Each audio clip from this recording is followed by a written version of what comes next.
আর্থারাইটিসের সমস্যায় ভুগছেন, কি করবেন কি করবেন না ভাবছেন? চলুন আজকে আমরা এই সব নিয়ে আলোচনা করব। আজকে আমরা পাশে পেয়েছি consultant physician, department of internal medicine, doctor Narayan ব্যানার্জিকে। নমস্কার, আমি ডক্টর নারায়ণ ব্যানার্জি বলছি, consultant physician, Apollo multi speciality hospital. আজকের বিষয়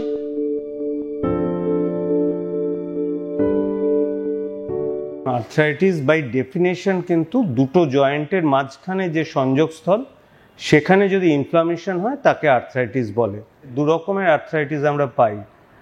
একটা বয়সজনিত কারণে আস্তে আস্তে হাড় ক্ষয়ে যাওয়ার জন্য ডিজেনারেটিভ আর্থ্রাইটিস, যেটা বেশিরভাগ ক্ষেত্রে অর্থোপেডিক সার্জনরা হ্যান্ডেল করেন। আরেকটা কিন্তু ইনফ্লামেটরি আর্থ্রাইটিস, অর্থাৎ বডির প্রতিরোধ ক্ষমতা উল্টোপাল্টা কাজ করে বলে শরীরে জয়েন্টটা এফেক্টেড হয় এবং তার সাথে শরীরের ভেতরের অনেক অঙ্গ প্রত্যঙ্গ এফেক্টেড হয়। সেটাকে আমরা ইনফ্লামেটরি আর্থ্রাইটিস বলি। এবার যদি দেখা যায় 3/4 অফ আর্থ্রাইটিস কিন্তু ডিজেনারেটিভ আর্থ্রাইটিস, 1/4 হচ্ছে প্রদাহজনিত অর্থাৎ ইনফ্লামেটরি আর্থ্রাইটিস।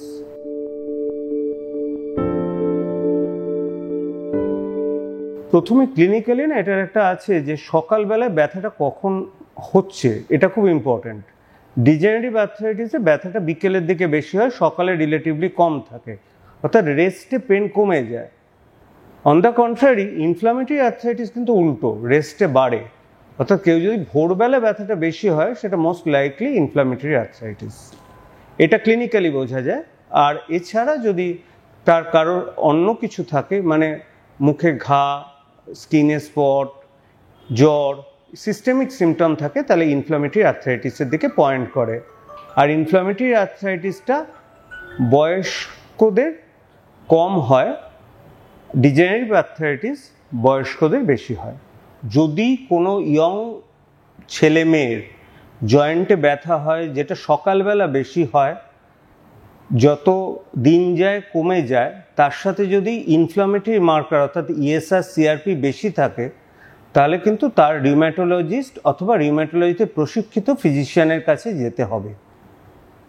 অথবা এবার যদি দেখা যায় একজন বৃদ্ধ মানুষের হাঁটুতে ব্যথা হচ্ছে, যে হাঁটু নাড়াতে গেলে খটখট আওয়াজ হচ্ছে এবং বেশি কাজ করলে ব্যথা বাড়ছে, তারা অর্থোপেডিক্সের কাছে যান। কোমরে ব্যথা হয়, যেটা আমরা অ্যাঙ্কাইলোজিং স্পন্ডিলাইটিস বলি, সেটা সকালে উঠে কোমরে ব্যথা হয়, কিন্তু হঠাৎ করে কারো ঘাড়ে ব্যথা হলো সেরকম না। প্রতিদিনই যদি কারোর দেখা যায় সকালে ওঠার পর ব্যথা হচ্ছে, সেটা সেরে গেল, আবার কিছুদিন বাদে আবার হলো, এবং সেটা কিছুক্ষণ বাদে একটা স্নান করার পর ব্যথাটা চলে যাচ্ছে, তাহলে কিন্তু তখন আমাদের ইনফ্লামেটরি আর্থ্রাইটিস ধরতে হয়।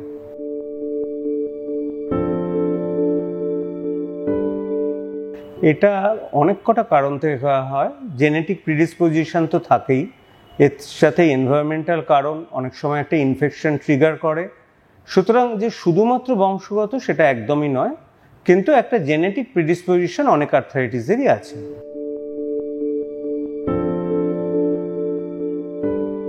প্রথমে তাড়াতাড়ি ধরতে হবে।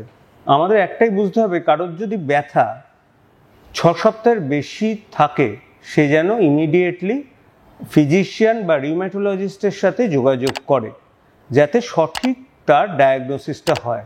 সঠিক ডায়াগনোসিস হলেই তবেই তো তার পরের চিকিৎসা। আর আজকালকার দিনে চিকিৎসা অনেক উন্নত হয়েছে।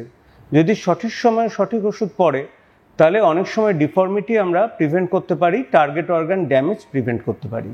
আপনাকে সারা জীবন ওষুধ খেয়ে অসুখটা কন্ট্রোলে রাখতে হবে। সুতরাং কি পয়েন্ট আমি এখানেই বলতে চাই, আর্লি ডায়াগনোসিস করুন, পেশেন্টের মধ্যে অ্যাওয়ারনেস বাড়ান এবং ঠিক সময় মতো চিকিৎসা করান এবং চিকিৎসা কন্টিনিউ করাবেন। কখনো চিকিৎসকের অনুমতি ছাড়া তার দেওয়া ওষুধ বন্ধ করবেন না। সেক্ষেত্রে আর্থ্রাইটিস যেটা ফিরে আসে, সেটা ট্রিট করা কিন্তু অনেক ডিফিকাল্ট।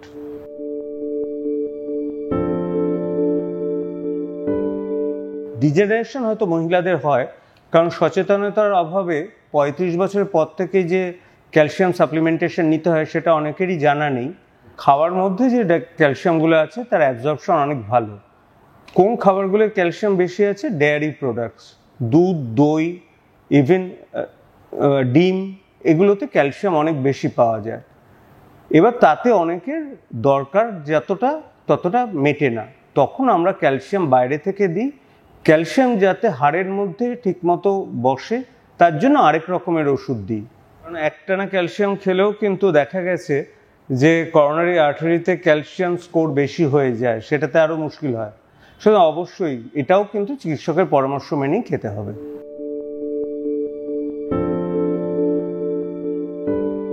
কিছু কিছু প্রো ইনফ্লামেটরি খাবার আছে, যেমন সুগার, আমি বলছি কোক, এগুলো অনেক সময় ইনফ্লামেশন বাড়ায়। আমরা যেটা বলি যে সহজপাচ্য খাবার খাক, ভালো কার্বোহাইড্রেট খাক, যেমন হচ্ছে আমাদের গম ভালো কার্বোহাইড্রেট, ওটস ভালো কার্বোহাইড্রেট, ফাস্ট ফুড অ্যাভয়েড করুক। ইন জেনারেল আমরা যেটা সবাইকে বলি, কারণ ওয়েট বেড়ে গেলে আর্থ্রাইটিস, বিশেষ করে ডিজেনারেটিভ আর্থ্রাইটিস বেড়ে যাবে।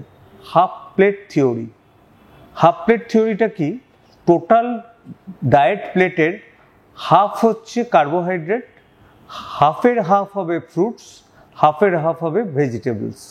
সুতরাং হাফের হাফ হবে, আপনি একটা আপেল খান, দুটো পেয়ারা খান, গ্রিন ভেজিটেবলস, বিনস, বরবটি, শিম, আমরা বাঙালিরা শাক খেতে অভ্যস্ত, শাক খান।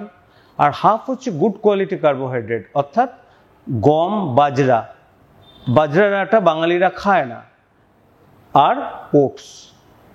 একদম যেটা খাবেন না সেটা হচ্ছে ধরুন পেপসি, কোক, এই টাইপের জিনিস, ডাইরেক্ট ফ্রুট জুস একদম খাবেন না।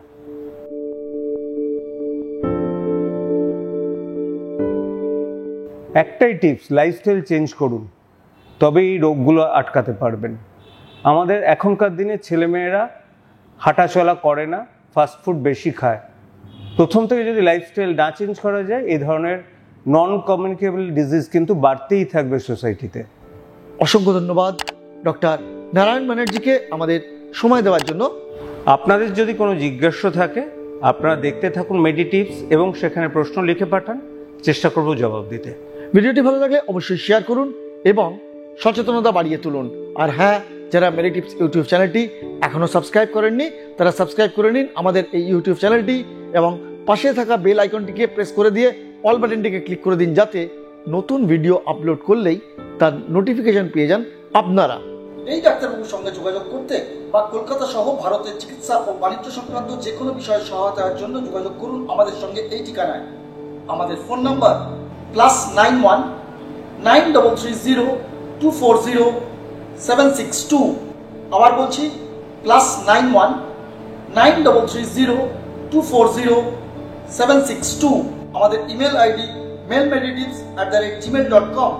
এছাড়াও মেডিটিভস নামে ইউটিউব ও ফেসবুক পেজেও পাবেন আমাদের।